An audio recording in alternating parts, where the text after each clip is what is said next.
Welcome back to Sales Insights with Sarah. This is the podcast for sales professionals and business leaders looking to implement new strategies and drive sales growth in their organisations. I'm your host, Sarah Downs, and my guests and I will be sharing with you some of our own experiences in business and sales insights to help you gain focus and take action. Hi everyone, and welcome back to the Sales Insights with Sarah podcast. So today I want to speak about quantitative data and the importance of the collection of quantitative data when you're gathering data during your sales process. So I had a client last week that I had to talk through this with, and it kind of really triggered for me that it's something that I should be sharing on the podcast. Now, when I'm in a sales meeting or where I'm mentoring and coaching our clients with their sales, it's so important to get the numbers.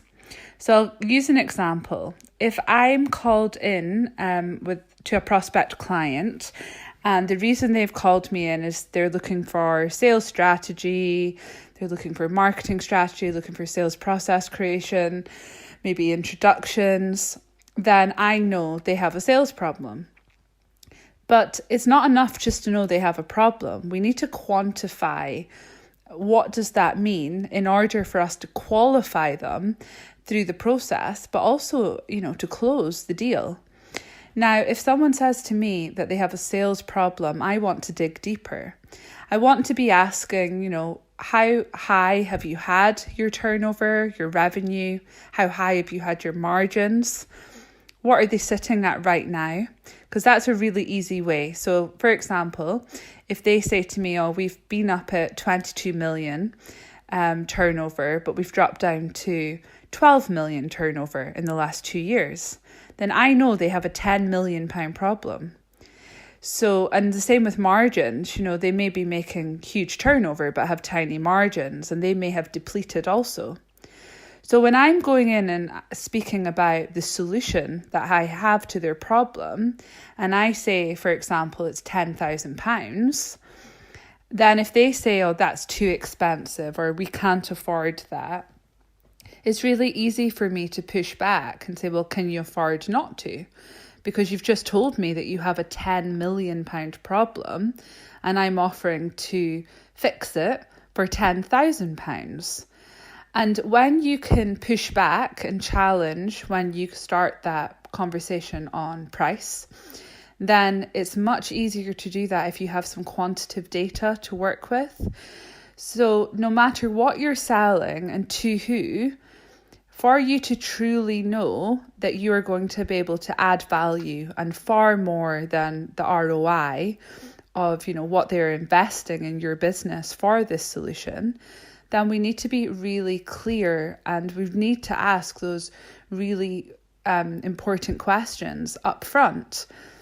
And I've also been in the situation before when I've asked those questions and somebody said, I'm not really comfortable discussing that. Now, remember that if you're in the UK, there's things like Companies House. We can go on and get some of this information, at least try and build a picture. You may not have the absolute up-to-date information if they haven't, posted their accounts for 11 months, but you can build a picture on whether, the number of years before that they were growing or if they were actually, going down in their figures. If you're overseas, there will be other systems that you're able to use. So do your research prior to speaking to your prospects. And when you're with them, really try and ask these questions early in the conversations.